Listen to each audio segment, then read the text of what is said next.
Bueno, una manera de probar las cosas, ustedes han visto en estas cosas, o sea, vamos a tratar de distinguir entre qué es probar y qué es hacer evaluación comparativa. Entonces, pruebas es lo que ustedes han venido haciendo en sus talleres. No, reverse del ISO 3, 2, 1, yo creo que me quedó bien. O sea, probar es asegurar que su programa se comporta conforme a lo esperado. Lo esperado es lo que llamamos la especificación, ¿cierto? Entonces, lo esperado es que su función definir maniobra me devolviera una lista de movimientos que cogiera el estado 1 del tren y lo convirtiera en el estado 2 del tren. Ese era lo esperado, ¿cierto? Y ustedes hicieron sus pruebas para ver que la cosa funcionaba. Algunos no le daban los mismos movimientos que daba mi ejemplo, pero eso no quiere decir que sus movimientos estuvieran mal, porque si llevaban el estado a ese estado, pues estaba bien. Particularmente en el taller que hicieron, usted podía coger unos trenes del principal, pasarlos al 1, luego pasar otros al 2, y luego devolverlos, y eso es equivalente a pasar esos al 2, los otros al 1 y luego devolverlos. O sea, no necesariamente los movimientos tienen que ser iguales. ¿Listo? Bien. Pero eso es lo que llamamos probar. ¿Qué es evaluar comparativamente? Es calcular métricas de desempeño para partes del programa. ¿Qué son métricas de desempeño? ¿Cuánto se demora? ¿Cuánta memoria utiliza? ¿Cuánto disco utiliza? ¿Cuál es la latencia o un poco de cosas que se pueden medir? Y su resultado es algo que no siempre da lo mismo. Cada que yo corro mi programa, una vez se demoró 1.2 milisegundos, otra vez demoró 1.03, lo que vimos ahorita, diferentes números. O sea que el resultado no es siempre lo mismo, sino que es una variable que cambia, la vamos a llamar una variable aleatoria. Entonces, saber cuánto se demora ejecutando si reverse del list 1, 2, 3, no siempre se demora lo mismo, porque puede que una vez lo corrió con otros procesos andando al tiempo y otra vez lo corrió sin procesos andando al tiempo, y eso da tiempos diferentes. ¿Cuál es la utilidad de las pruebas y cuál es la utilidad de la evaluación comparativa? Las pruebas se sirven para saber si el programa está correcto. Si pasó la prueba, entonces digo está correcto y si no, no. La evaluación comparativa típicamente se usa para ver si la prueba, para ver desempeños en tiempo, desempeño en espacio, desempeño en memoria, y normalmente no es 1 o 0, no es está bien o está mal, sino da tanto, y ese tanto uno tiene que poder analizarlo, da un valor continuo. O sea, son para cosas diferentes. ¿Qué vamos a hacer en este curso? Vamos a hacer evaluación comparativa de programas paralelos. ¿Por qué? Porque los beneficios en términos de desempeño son la principal razón por la que hacemos programas paralelos. Necesitamos asegurar que el esfuerzo valió la pena. O sea, todo lo que hagamos en paralelo lo vamos a medir su evaluación comparativa con el programa secuencial. ¿Por qué? Porque si no mejora el desempeño, no valió la pena paralelizar.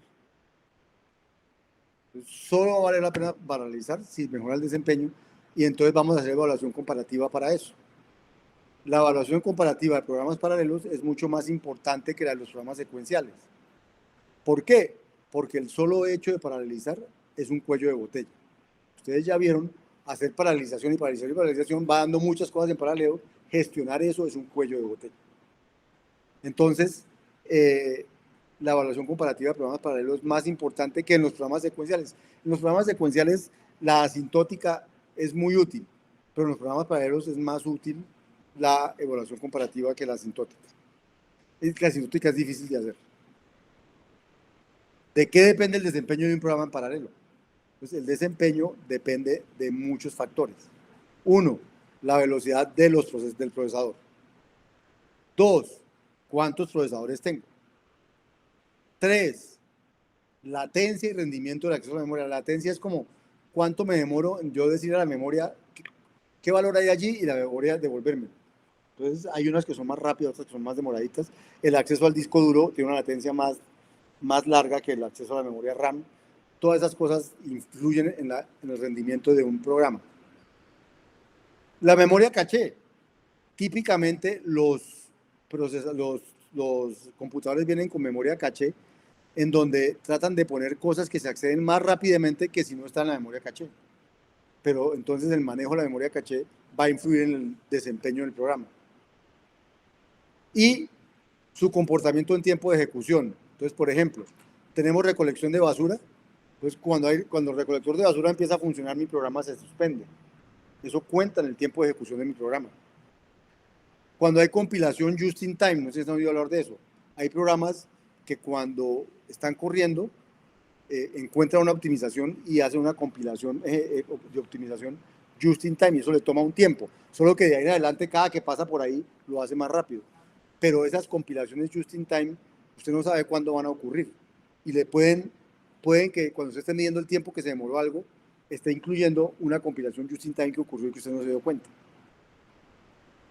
El tiempo de la planificación de hilos. O sea, hay muchas cosas que influyen en el tiempo de ejecución que no son solamente lo que hace su programa, sino muchas cosas alrededor.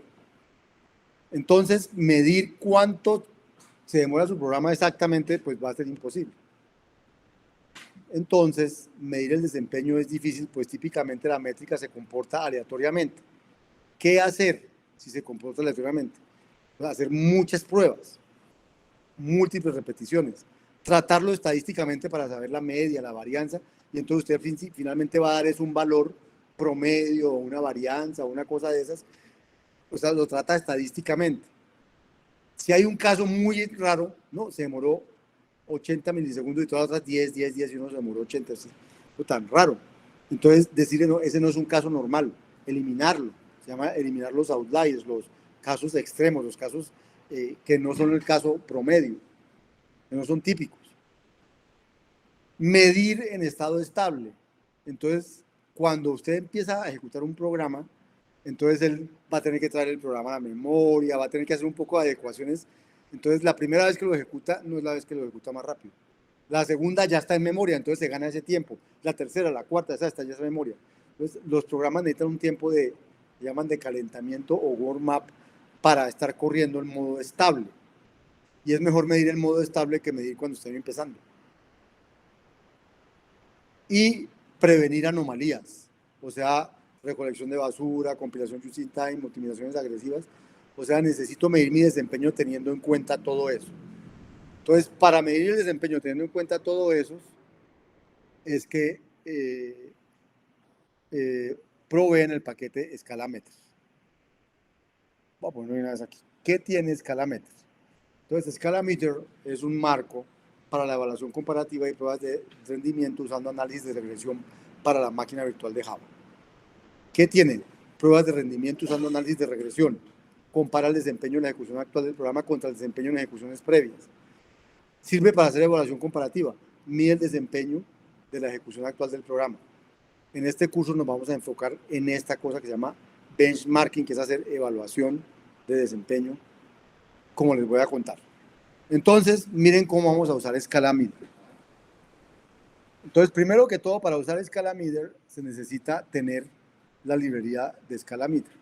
Y para tenerla hay que añadirla a las librerías que usa Scala por defecto. ¿Dónde se añaden? Se añaden aquí en el sbuild.sbt.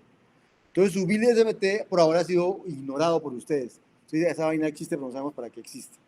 A partir de ahora existe porque es útil.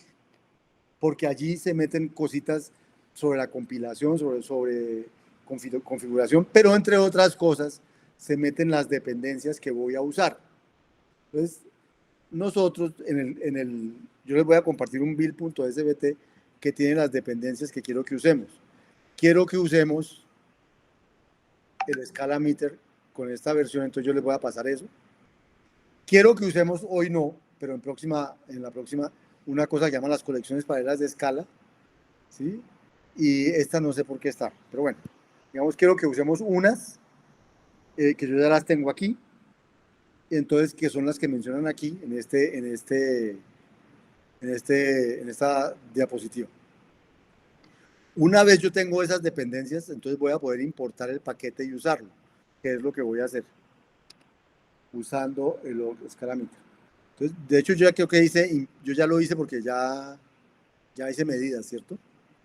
Y ya hice medidas de segundo, entonces yo ya le hice import, era este que había aquí, import or Scalameter. Y ahora vamos a empezar a mirar cuánto tiempo se demora, por ejemplo, convertir un rango de 1 a 1 millón en vector. Entonces yo voy a convertir un rango de 1 a 1 millón en vector y luego lo mido para ver cuánto se demora eso.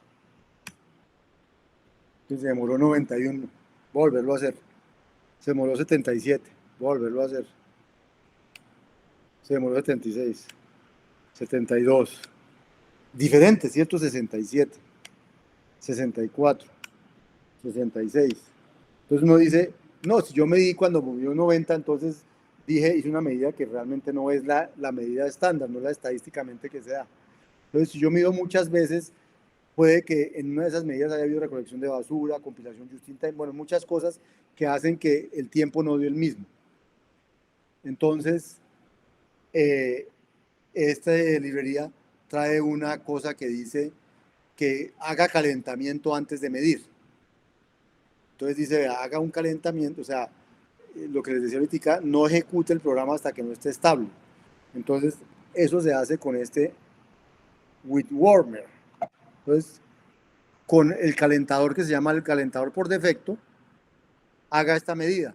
Entonces, él va a hacer algo que por defecto hace para calentar la cosa y luego sí hace la medida. Entonces, mira, 28, 29, 27.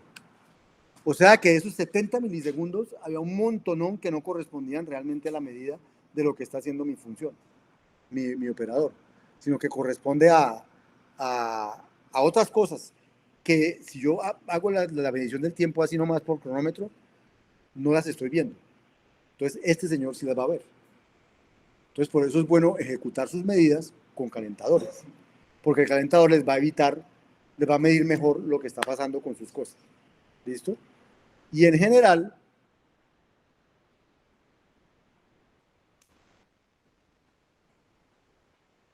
voy aquí muestra eso ya los dije. Pues bueno. Y en general, uno puede configurar muchas más cosas digamos, al medidor. Entonces, uno puede decir que se ejecute con un calentador, pero puede decir cosas como esta. Quiero que haya un mínimo de corridas de warm-up, de calentamiento, 20. Quiero que haya un máximo número de corridas de calentamiento, 60. Y quiero que corra en forma verbosa, es decir, que me muestre lo que está haciendo. Entonces, miremos lo que es correr ese mismo con todo eso. Miren aquí abajo bien, lo va a pasar rápido. Si ven lo que va escribiendo, bueno, no vieron lo que va escribiendo, lo va a volver a correr. Eso es lo que significa que es verboso. O sea, verboso significa que va escribiendo lo que va viendo. ¿Sí? Sino que aquí son 52 milisegundos, uno no alcanza a ver prácticamente nada. Pero él va escribiendo cosas. Verboso significa que le saca datos a ustedes. ¿Sí? Yo lo corro, si lo quieren correr, le ponen false y entonces no corre verboso, como el que estábamos corriendo ahorita. Bien. Pero ahora se demoró, ahora mire, está dando 34. 25, 25, 39, 24, 25, bueno. Entonces, con este es más estable la medida que es en esto. Entonces, así es que vamos a medir lo que se demoran nuestros programas, usando ese.